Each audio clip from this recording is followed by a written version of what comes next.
Hey folks, it's me coming to you live this November the 12th with one of the last of the original 12, the JAWA. And here he is in full attire, full color, the way you would get them back in the days. You would open up your package and you get one of these guys.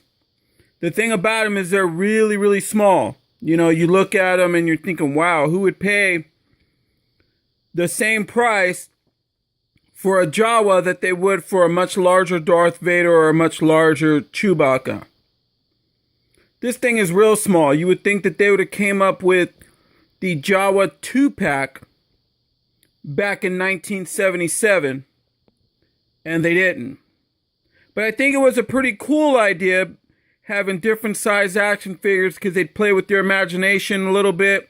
And you didn't mind getting about 10 of these things. You know, people giving you for your birthday and Christmas. You know, you're getting friends and family. And if, you know, this guy was one of the guys that was always on the shelf.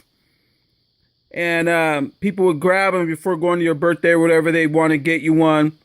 Him or the Tusken Raider or the Death Squad Commander. Stormtroopers were the same. They were a dime a dozen. They were all over the place.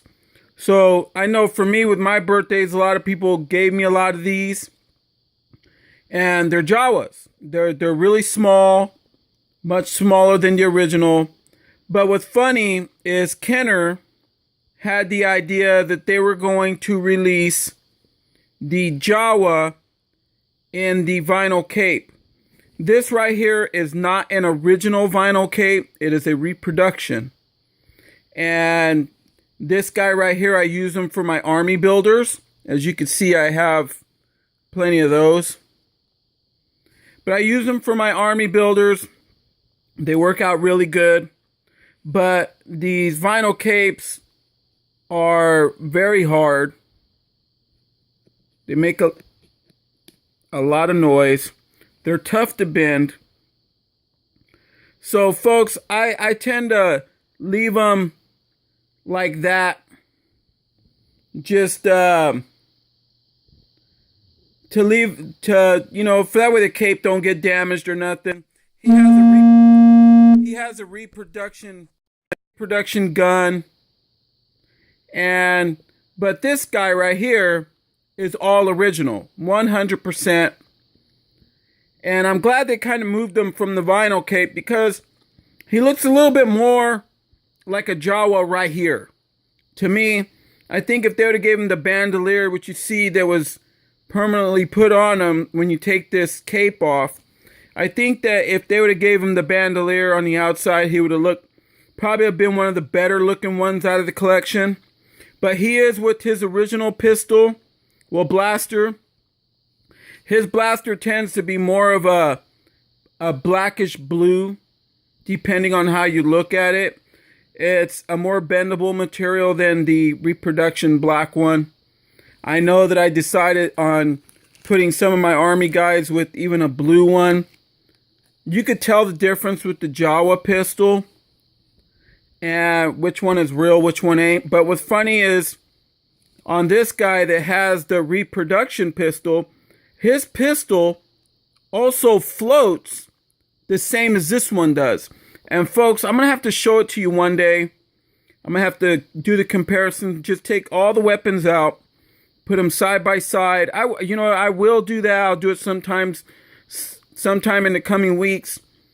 And do the comparisons and show you that be careful because a lot of reproductions do float. So just be careful on that. But you could kind of tell with the of it. It's more of a softer, more bendable material on the originals.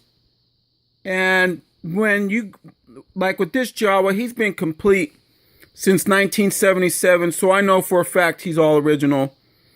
But anyway, folks, I think that since with Kenner putting him in a single package, I think they probably made a lot of money on this guy.